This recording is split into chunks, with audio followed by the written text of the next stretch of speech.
In late September of this year, the topic has been viewed more than 25 million times on the Chinese question and answer website. The year 2020 marks the 100th anniversary of the invention of Disposable Menstrual pads. Let's talk about the story of it. How do women deal with periods before menstrual pads invented? In the 100 long years of stigma, how do women see the shame around menstruation?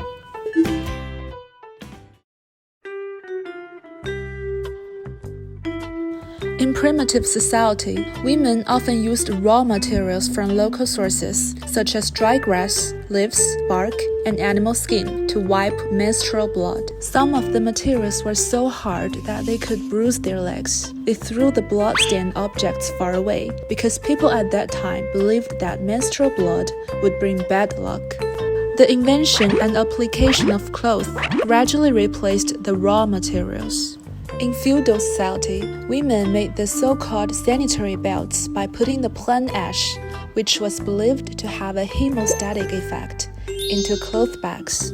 Only the rich could afford several sanitary belts in their lifetime. After the invention of paper, materials that absorb liquid easily, such as straw papers, come in handy.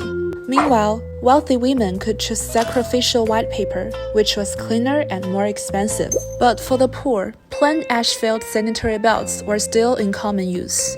But society's attitude toward menstruation did not improve. Chinese philologist Xu Shen explains the character Ban in his dictionary as a blood-stained woman, which shows the stigma attached to menstruation at that time. Menstruation was even demonized during the Ming Dynasty.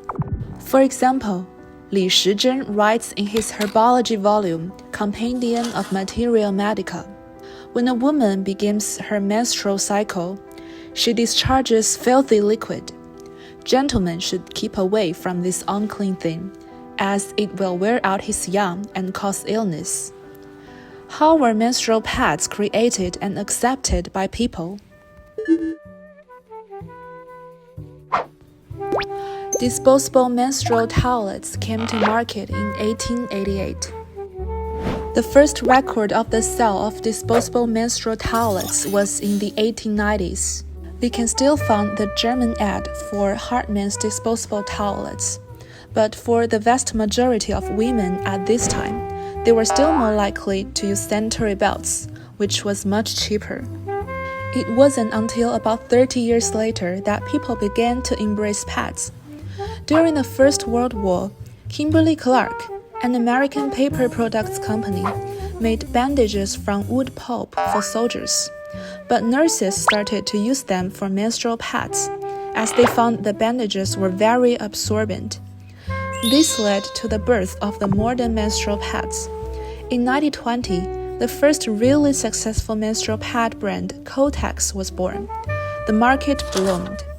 The company introduced disposable pads in 1921.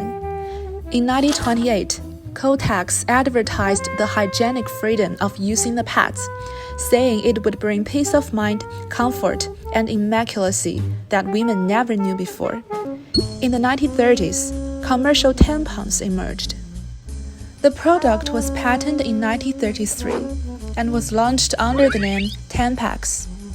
The first menstrual cup appeared shortly thereafter. It was patented in 1937 by a female inventor named Leona Watson Chalmers.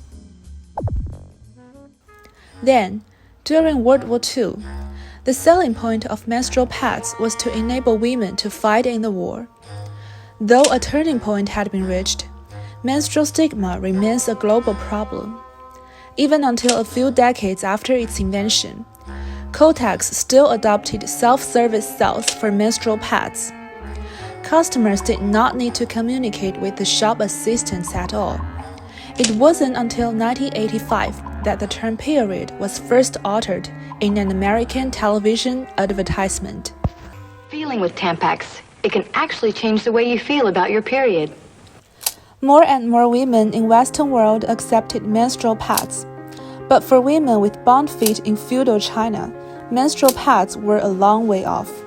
When did Chinese women really start using disposable menstrual pads? The first menstrual pad production line was introduced in China in 1982. One of the main obstacles to Chinese women using menstrual pads was that, as imported products, they were too expensive. A woman who worked in a factory in the 1980s said, when her husband bought her first pack of menstrual pads, she found it so convenient. But she only used it on the second day of her period, when she bled the most. Menstrual pads became popular in China in 1985, when the first domestic brand Anle was launched. Xu Lianjie, the founder of the company, once said, "Money were pouring down, but no one wanted to put menstrual pads on shelf." To get people to accept the new product, the company invested heavily in advertisements, inserting ads in hit TV shows. In the 1990s, famous menstrual pad brands entered China one after another. In 1999, there were more than 1,000 menstrual pad manufacturers in China. Women across the country consumed 30 billion pads that year, up 15-fold from 2 billion in 1990. A survey shows that, from 2012 to 2016, the penetration rate of China's menstrual product market increased from 91.3% to 96.5%, nearing saturation. It's been 100 years since the invention of disposable menstrual pads. It has finally evolved from a taboo to a daily necessity in China. Even so, many girls in poor areas still can't afford menstrual pads. About 4 million girls in China face menstrual poverty, experts say. Social workers found that, of the 15,000 girls from poor families they interviewed, 13% said they were ashamed to ask for money to buy menstrual pads. Because of the absence of parents, children in poor areas couldn't get enough health education. In many remote areas, even though women can easily buy pads in stores, they still tend to remain silent about the purchase. Getting rid of menstrual poverty is not just about money. It's also about washing off the stigma.